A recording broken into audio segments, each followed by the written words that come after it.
Bismillahirrahmanirrahim. Assalamualaikum warahmatullahi wabarakatuh. Salam apresiasi buat sidang saksi penuh visi. Demi negara yang berdaulat, sumpah diikat bukan sekadar adat. 5 prinsip mengilam tekad, silap melangkah, bangsa melarat. Baik-baik ikrar rukun negara seringkali berkumandang, memecah hening pagi, merobek sepi di dataran perhimpunan mingguan. Mulut kita begitu lancar melafaz, tangan kita begitu tegak mengangkat ikrar.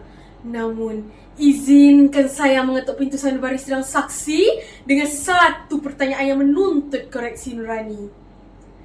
Adakah lafaz ikrar itu benar-benar mengalir subur sebagai darah daging yang menghidupkan rasa cinta? Atau sekadar hembusan angin lalu yang hilang berserakan sebaik sahaja tapak perhimpunan dikosongkan? Hari ini, paksi bicara ini sengaja dipilih untuk membuka minda dan menyuntik kesedaran atas satu mauduk pidato yang menuntut kebangkitan watan. Mahkota 5 prinsip ikrar keramat pembina bangsa. Hadirin sekalian, rukun negara bukanlah sekadar teks hiasan kaku yang mendiami lembaran buku latihan. Bukan juga sekadar tugu aksara yang mati tanpa arti. Tidak sama sekali. Ia adalah sebuah mahkota kedaulatan. Ia adalah sumpah keramat yang memegang rahsia takdir. Sama ada generasi kita akan bangkit sebagai arkitek yang membina tamadun atau tunduk sebagai anak-anak yang meruntuhkan warisan bangsa. Sebagai pelapis nusa, di manakah letaknya pertanggungjawaban moral kita? Indikator saya yang pertama, rukun negara sebagai pasak spiritual yang memahat paksi jati diri menerusi kepercayaan kepada Tuhan. Apabila kita mendepangkan dan melafazkan kepercayaan kepada Tuhan, kita sebenarnya sedang mengikat pasak jiwa pada satu neraca moral dan benteng rohani yang paling suci. Namun, mari kita selak tirai realiti di sebalik tabir dunia digital, di celah-celah algoritma dunia yang menipu daya. Kita disajikan dengan anarki adab yang parah. Budaya maki hamun dan fitnah disulam sebagai hiburan. Manakala budaya yang mengejak kesenokkan melampau serta keruntuhan moral berwajah muda sedang rancak menular. Malah hilangnya rasa hormat pada figura guru dan ibu bapa kini puja sebagai satu keberanian. Mengapa ini terjadi? Kerana kita belajar agama sekadar untuk lulus peperiksaan semata-mata. Ingatlah, apabila paksi ketauhidan dan kepegangan pada Tuhan ini luntur, manusia akan kehilangan kompas moral dan hala tuju kehidupan. Apabila benteng rohani runtuh, maka rapuhlah jati diri anak bangsa yang sepatutnya menjadi tiang serip kedaulatan tanah air. Meniti hujah yang kedua, kedaulatan undang-undang sebagai benteng keadilan yang mengikat keamanan dan ketenteraman watan. Sebuah watan tidak boleh digerakkan mengikut sorakan sentimen sesetengah pihak rapuh atau sekadar mengejar apa yang viral demi meraih perhatian murahan.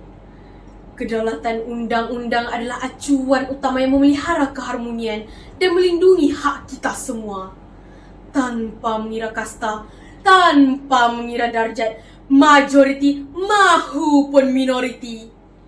Fikirkan sejenak, apabila ada dalam kalangan kita yang sengaja mencabar garis sensitiviti kaum, mempelekehkan aturan hukum atau mempelekehkan institusi kehakiman demi menagih sokongan di alam maya, itu adalah petanda bara sosial sedang merebak.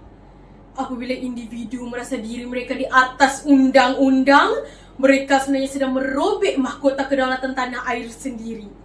Suka atau tidak, peraturan mesti dipatuhi dengan tegas tanpa kompromi. Kerana sesungguhnya, kebebasan tanpa undang-undang adalah anarki dan undang-undang tanpa keluaran adalah satu tirani. Meniti indikator saya yang ketiga, kesopanan dan kesusilaan sebagai pembentuk akal budi dan watak watan. Apakah gunanya kita mendabik dada dengan deretan gerak cemerlang atau gah memegang gadget paling canggih sekadar untuk menjadi tentera papan kekunci yang muflis kemanusiaan di alam cyber? Data salah laku hari ini merakamkan peningkatan kes bully cyber yang sangat menyakitkan. Kita terlalu pantas mengkritik, kita terlalu laju menghukum, tetapi kita sangat miskin dengan sifat santun. Prinsip kelima ini adalah jambatan kemanusiaan. Malaysia dibina di atas keunikan kepelbagaian. Kesopanan itulah yang melembutkan ketegasan, dan kesusilaan itulah yang melahirkan rasa hormat yang tulus. Tanpa prinsip kelima ini, 4 prinsip di atas akan kehilangan jiwanya dan sekadar menjadi rangka yang mati. Sidang hadirin yang penuh kesantunan, meniti gerbang penutup sebagai perwira dan serikandi muda yang berdiri di atas tanah bertuah ini, mari kita pasak satu ketetapan tekad yang tuntas. Rukun negara adalah kompas perjuangan, nafas kedaulatan, dan azimat keramat yang hidup.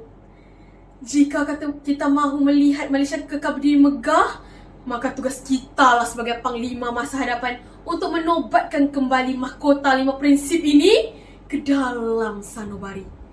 Bangkitlah anak watan, jadikan rukun negara sebagai perisai tindakan dan tiang seri pertahanan jiwa kita.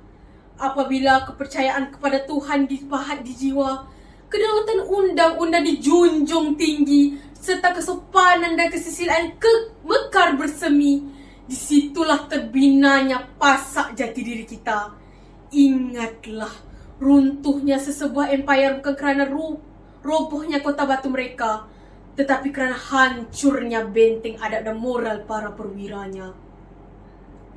Usah runtuhkan benteng yang dibina, usah cemar mahkota yang berharga. Rukun negara, ikrar keramat, kita bersama. Sekian, terima kasih.